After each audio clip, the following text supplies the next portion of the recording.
അസ്സലാമു അലൈക്കും. ഇവിടെ നിന്നാൽ പോരെ? അവിടെ നിൽക്കണ്ടല്ലോ.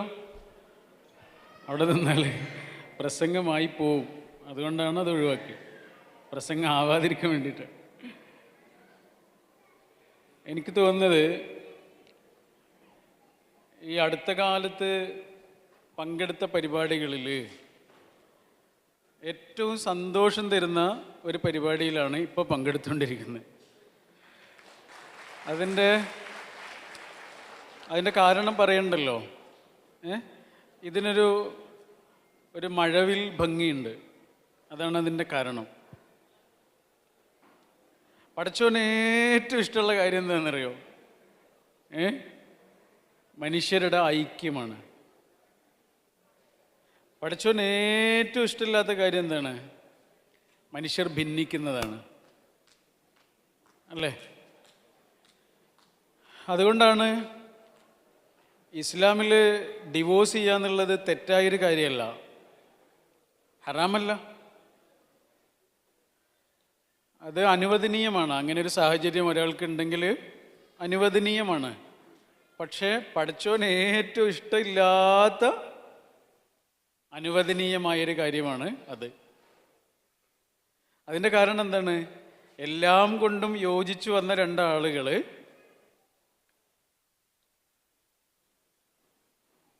ഭിന്നിക്കണല്ലോ. പക്ഷേ അതോടൊപ്പം തന്നെ പറയേണ്ടതാണ്, അത് ഇസ്ലാമിൽ തെറ്റായൊരു കാര്യമല്ല. തലാഖ് എന്നാണ് ഡിവോഴ്സിന് ഖുർആൻ ഉപയോഗിച്ച പദം പോലും. അതെന്ത് രസമുള്ളൊരു പദമാണ്. തലാഖ് എന്ന് പറഞ്ഞാൽ എന്താ? രക്ഷപ്പെടുക എന്നാണ്. എവിടുന്നാണ് ഒരാൾ രക്ഷപ്പെടേണ്ടത്? ഒരു പ്രയാസത്തിൽ നിന്ന്. രണ്ടാളുകൾ ഒരുമിച്ചുള്ള ജീവിതം ഒരു പ്രയാസമാകുന്നുണ്ടോ? എന്നാൽ അവിടെ ഒരു വാതിൽ തുറന്നു വെച്ചിട്ടുണ്ട്. This is talaq. ആ പ്രയോഗം പോലും എന്ത് രസമാണെന്ന് ആലോചിച്ചേക്കൂ. തലാഖ് എന്ന് പറഞ്ഞാൽ രക്ഷപ്പെടുക എന്നാണ്. നമ്മുടെ ഇതില്ലേ, എന്താണ്, എക്സിറ്റ് ഇല്ലേ, എക്സിറ്റ്, അതാണ്. പക്ഷേ പഠിച്ചവൻ ഏറ്റവും ഇഷ്ടമില്ലാത്ത അനുവദനീയമായൊരു കാര്യമാണ്. അതിൻ്റെ കാരണം എന്താണ്? ഒന്നിച്ചു വന്ന രണ്ട് മനുഷ്യർ, എല്ലാം കൊണ്ടും പരസ്പരം യോജിച്ചു വന്ന രണ്ട് മനുഷ്യർ, ആ യോജിപ്പിൽ നിന്ന് ഇങ്ങനെ രണ്ട് വഴിയിലേക്ക് പോകുന്നത് പഠിച്ചവന് ഇഷ്ടമല്ല. പഠിച്ചവന് ഏറ്റവും ഇഷ്ടമുള്ള കാര്യം മനുഷ്യർ തമ്മിലുള്ള ഏകതയാണ്. അതുകൊണ്ടാണ് അതിനു വേണ്ട എല്ലാ മാർഗനിർദ്ദേശങ്ങളും പഠിച്ചവൻ നമുക്ക് പറഞ്ഞു തന്നെ.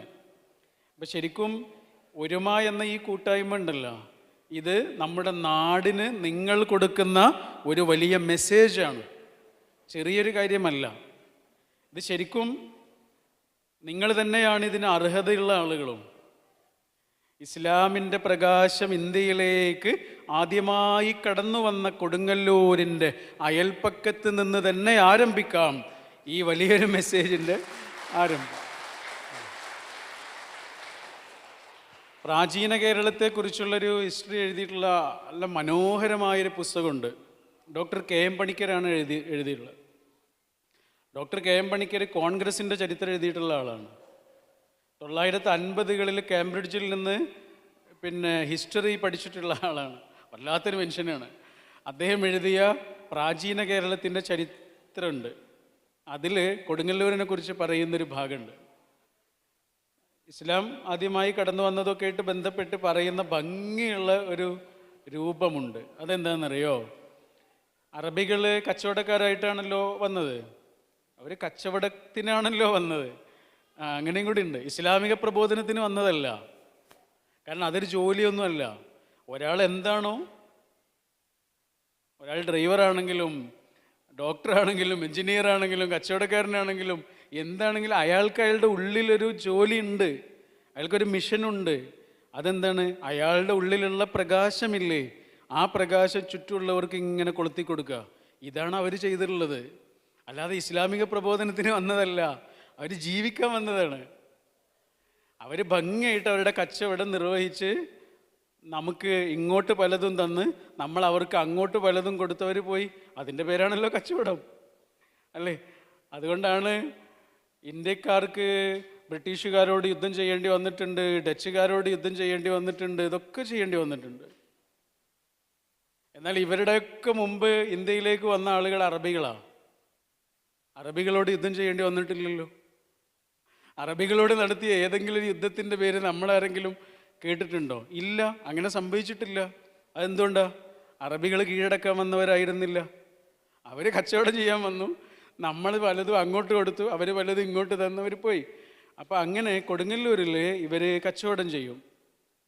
മാലിക് ബിൻ ദീനാറും അദ്ദേഹത്തിൻ്റെ കുറച്ച് കുടുംബക്കാരും അതായിരുന്നു. അദ്ദേഹത്തിൻ്റെ മക്കളുണ്ട്, മരുമക്കളുണ്ട്, ഇവരേ ഉള്ളൂ, വേറെ ആരുമില്ല. അങ്ങനെ ഇവർ കൊടുങ്ങല്ലൂരിൽ കച്ചവടം നടത്തുമ്പോൾ ഇവരുടെ കടയിൽ മുന്തിയ സാധനങ്ങളാണ് ഉണ്ടാവുക. അതുകൊണ്ട് അവർക്ക് ധാരാളം കച്ചവടം കിട്ടാൻ തുടങ്ങി. അപ്പം എന്താ സംഭവിച്ചതെന്നറിയോ? അവിടെ നേരത്തെ ഉണ്ടായിരുന്ന കച്ചവടങ്ങളില്ലേ, സാധാരണ അവിടുത്തെ കൊടുങ്ങല്ലൂർക്കാരായ ആളുകളുടെ കച്ചവടം, അവിടെ കച്ചവടം കുറഞ്ഞു, അറബികൾക്ക് കച്ചവടം കൂടി. ഇത് അറബികൾക്ക് വലിയ സങ്കടമായി. അപ്പോൾ അറബികൾ എന്താ ചെയ്യുന്നതെന്നറിയോ? ഈ പുസ്തകത്തിൽ പറയുന്ന കാര്യമാണ്. അറബികൾ ചെയ്യുന്നത് രാവിലെ ഒരു 11 മണി അല്ലെങ്കിൽ 12 മണി വരെയൊക്കെ അറബികൾ കച്ചവടം ചെയ്യൂ, എന്നിട്ട് കട അടക്കും. കടയിലേക്ക് വരുന്നവരോട് പറയും, ഞങ്ങൾ ഇന്നത്തെ കച്ചവടം മതിയാക്കിയിട്ടുണ്ട്, ഇനി നിങ്ങൾ അപ്പുറത്ത് നിന്ന് വാങ്ങിക്കോളൂ എന്ന്. അങ്ങനെ അപ്പുറത്ത് നിന്ന് വാങ്ങിക്കോളൂ എന്ന് പറഞ്ഞിട്ട് ചൂണ്ടുന്ന കട ഒരു മുസ്ലിമൊന്നും അല്ലാത്ത ആളുടെ കടയാണ്. അവർ പട്ടിണിയാകാതിരിക്കാൻ വേണ്ടിയിട്ടേ ഇവർ 11 മണിക്ക് കട അടച്ചു പോവും. ഇതൊക്കെ കണ്ടിട്ടാണ് ഈ പ്രകാശത്തിലേക്ക് ആളുകൾ ഇങ്ങനെ നടന്നു വരാൻ തുടങ്ങിയത്. അല്ലാതെ ഇതിൻ്റെ ആശയങ്ങളൊക്കെ പഠിച്ചിട്ടൊന്നുമല്ല, അതൊക്കെ പിന്നീടാണ് പഠിക്കുന്നത്. ആദ്യം ഇതിൻ്റെ മാതൃകകളെ അവർ കാണുകയാണ് ചെയ്യുന്നത്. കാരണം വാക്കിനേക്കാൾ ഉച്ചത്തിലാണ് ജീവിതം സംസാരിക്കുന്നത്. അതുകൊണ്ടാണ് വാക്കിനേക്കാൾ ഉച്ചത്തിലാണ് ജീവിതം സംസാരിക്കുന്നത്. അതുകൊണ്ടാണ് നിങ്ങൾ ഹദീസുകൾ എടുത്തു നോക്കൂ, പ്രവാചക വചനങ്ങൾ എടുത്തു നോക്കൂ. പ്രവാചക തിരുമേനി ഇങ്ങനെ പറഞ്ഞു എന്ന് കാണുന്നതിനേക്കാൾ പ്രവാചക തിരുമേനി ഇങ്ങനെ ചെയ്യുന്നതായി ഞങ്ങൾ കണ്ടു എന്നാണ് ഉണ്ടാവുക. സല്ലല്ലാഹു അലൈഹി വസല്ലം. പ്രവാചക തിരുമേനി ഇങ്ങനെ പറഞ്ഞു എന്ന് പറയുന്നതിനേക്കാൾ ഉള്ളതെന്താണ്? പ്രവാചക തിരുമേനി അവിടുന്ന് ഇങ്ങനെ ചെയ്യുന്നതായി ഞങ്ങൾ കണ്ടു എന്നാണ്. ഇത് രണ്ടും തമ്മിൽ വ്യത്യാസമുണ്ട്. ഒന്നെന്താണ്? ഒന്ന് ഒരാൾ അതിൻ്റെ മോഡലാവുകയാണ്, എന്നിട്ട് പറയാണ്. അപ്പം പറയുന്ന കാര്യത്തിന് ഊക്ക് കൂടും. അതാണ് നമ്മൾ തൊഹൂറായ വെള്ളം എന്ന് പറയില്ലേ. തൊഹൂറായ വെള്ളം എന്താണ്? സ്വയം ശുദ്ധിയുള്ളതും മറ്റൊന്നിനെ ശുദ്ധീകരിക്കാൻ കഴിയുന്നതുമാണ്. ഇതാണ് ശരിക്കുള്ള പ്രബോധന പ്രവർത്തനം. ഓരോ മനുഷ്യനും തൊഹൂറായ വെള്ളമാകേണ്ട മനുഷ്യനാണ്. സ്വയം ശുദ്ധിയുള്ളതും മറ്റൊന്നിനെ ശുദ്ധീകരിക്കാനുള്ള കെൽപ്പുള്ളതുമാണ്. ഇതാണ് അവർ ഭംഗിയായ മാതൃകയായി കണ്ടത്. അതുകൊണ്ട് നമ്മുടെ നാട്ടിൽ ജാതിയുടെയൊക്കെ വലിയ പ്രശ്നം അനുഭവിക്കുന്ന ആളുകളായിരുന്നല്ല. താഴ്ന്ന ജാതിക്കാർ എന്ന് വിളിക്കപ്പെട്ട മനുഷ്യർ, അവരവഗണിക്കപ്പെട്ട മനുഷ്യരാണ്, റിജക്റ്റഡ് ആയിട്ടുള്ള മനുഷ്യരാണ്. അവരാണ് ഈ അറബികളെ കാണുന്നത്. ഈ പുസ്തകത്തിൽ പറയുന്നതാണ്, ഇവർ അറബികളുടെ വീട്ടിലേക്ക് ഇങ്ങനെ നോക്കുന്ന സമയത്ത് അവിടെ അറബികൾ നിസ്കരിക്കുന്നത് കാണുന്നു. ചില സമയത്ത് ഭയങ്കര ബ്യൂട്ടിഫുൾ ആയിട്ടുള്ളൊരു സംഭവമാണ്. അങ്ങനെ നിസ്കരിക്കുമ്പോൾ ചിലപ്പോൾ ഇമാമ് നിൽക്കുന്നത് ആരായിരിക്കും?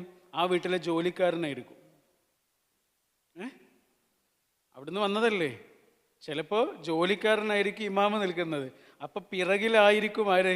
മുതലാളി നിൽക്കുക, മാലിക് ബിൻ ദീനാർ നിൽക്കുക. അങ്ങനെ മാലിക് ബിൻ ദീനാർ സുജൂദ് ചെയ്യുമ്പോൾ തൊഴിലാളിയുടെ കാൽച്ചുവട്ടിലെ ആണ് മുഖം കൊണ്ടുപോയി വെക്കുന്നത്. ഇതുകൊണ്ട് തൊഴിലാളിക്കൊരു അഹന്തയോ മുതലാളിക്കൊരു അപമാനമോ ഇല്ല. കാരണം രണ്ടാൾക്കാർക്കും അറിയാം മുഖം കൊണ്ടുപോയി വെച്ചത് പടച്ച തമ്പുരാൻ്റെ മുന്നിലാണ്. പക്ഷെ ഈ കാഴ്ച കാണുന്ന താഴ്ന്ന ജാതിക്കാർ എന്ന് വിളിക്കപ്പെട്ട മനുഷ്യരുടെ മാനസികാവസ്ഥ എന്തായിരിക്കും? ഈ കാഴ്ചയാണ് അവർ കാണുന്നത്. ജാതിയില്ലാത്ത ഒരു ഘടനയെക്കുറിച്ച് അവർ കണ്ണുകൊണ്ട് ഇങ്ങനെ കാണുകയാണ് ചെയ്യുന്നത്. അങ്ങനെയൊക്കെയാണ് പതുക്കെ പതുക്കെ ഇങ്ങനെ കയറി വന്നത്.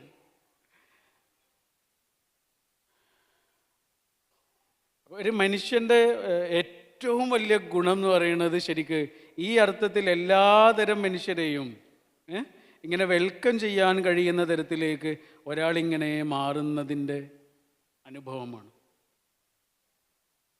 ഒരാളുടെ മനസ്സ് എത്ര വലുതാകുന്നുണ്ട് എന്നുള്ളതാണ്. ഒരാളെ മനസ്സ് എത്ര ചെറുതാകുന്നുണ്ടോ അത്രയും അയാളുടെ ഉള്ളിൽ സ്പിരിച്വാലിറ്റി കുറയും. നമ്മൾ ഹൃദയം വലുതാവുക എന്നൊക്കെ അല്ലേ പറയുക, എന്താ മനസ്സ് വലുതാവുക, ഹൃദയം വലുതാവുക എന്നൊക്കെ പറയും. ഹൃദയം ശരിക്കും വലുതാകുന്നൊന്നുമില്ല. ഹൃദയം ഒരു പമ്പിങ് ഏജൻറ്റ് മാത്രമല്ലേ, അത് വലുതാകുന്നൊന്നുമില്ല. ശരിക്കും വലുതാകുന്നത് എന്താണെന്നറിയോ? നമ്മുടെ ബുദ്ധിയാണ് വലുതാകുന്നത്. നമ്മുടെ ബ്രെയിൻ സെൽസിനുണ്ടാവുന്ന ഒരു ഇലുമിനേഷൻ്റെ പേരാണ് ശരിക്കും പറഞ്ഞാൽ ഇൻഷിറാഹ് സ്വദർ, മനസ്സ് വലുതാവൽ.